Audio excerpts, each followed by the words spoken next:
Ah bah, ça reste dans la mémoire, je pense, la Coupe Suisse 91.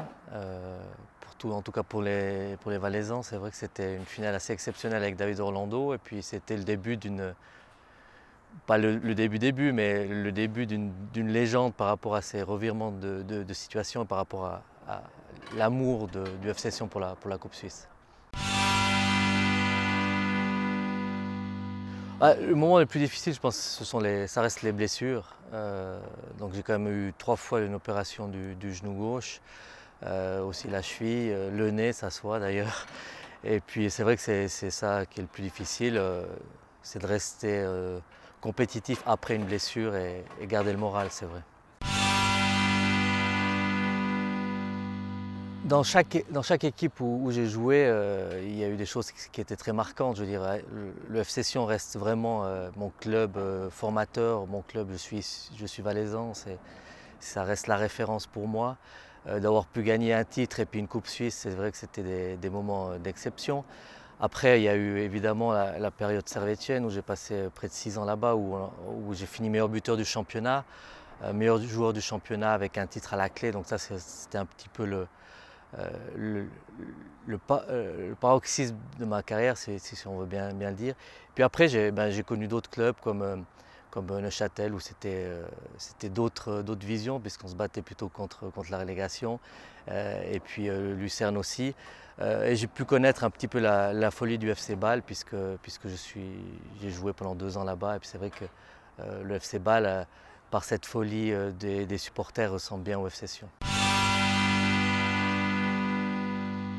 Ouais, le meilleur souvenir, c'était mon triplé contre les îles Féroé. Après, c'est vrai que j'ai toujours été en équipe nationale, entre guillemets, un second choix, parce qu'il y avait des grands attaquants de valeur qui étaient devant. Donc j'étais là toujours pour aider. J'ai vécu 2 périodes de l'équipe nationale, une période qui était plutôt avec l'ancienne génération, donc ma génération qui était un petit peu plus compliquée, où il n'y avait pas de qualification pour les Coupes du Monde, pas de qualification pour les Championnats d'Europe. Puis après, j'ai eu l'occasion de vivre une dernière partie d'équipe nationale avec la jeune génération, avec les Alex Frey, les Ziegler, tous ces jeunes, Sanderos, avec une épopée qui était magnifique. Et à l'âge que j'avais, c'est-à-dire à partir de 32 ans, de vivre ça avec des jeunes, c'était revigorant pour moi.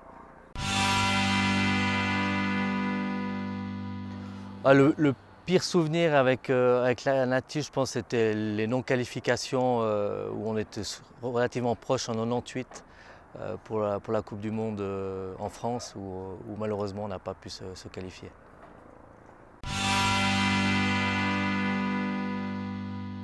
Ben, en tant qu'attaquant et valaisan, j'ai toujours eu 2 idoles.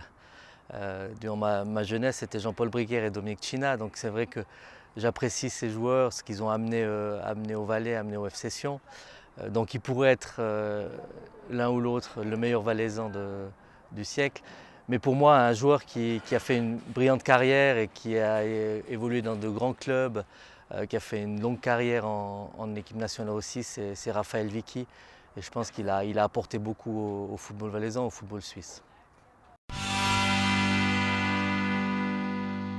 Un qui aurait pu être aussi élu le meilleur valaisan du siècle, c'est Gelson Fernandez. Je pense qu'il fait une carrière qui est fantastique. Et puis aujourd'hui, ben, il a fait beaucoup de clubs, mais je crois il a montré que dans chaque club où il a joué, il a apporté quelque chose. C'est quelqu'un qui a un team spirit qui est fantastique. Et je crois qu'aujourd'hui, c'est peut-être le Valaisan qui est le plus performant.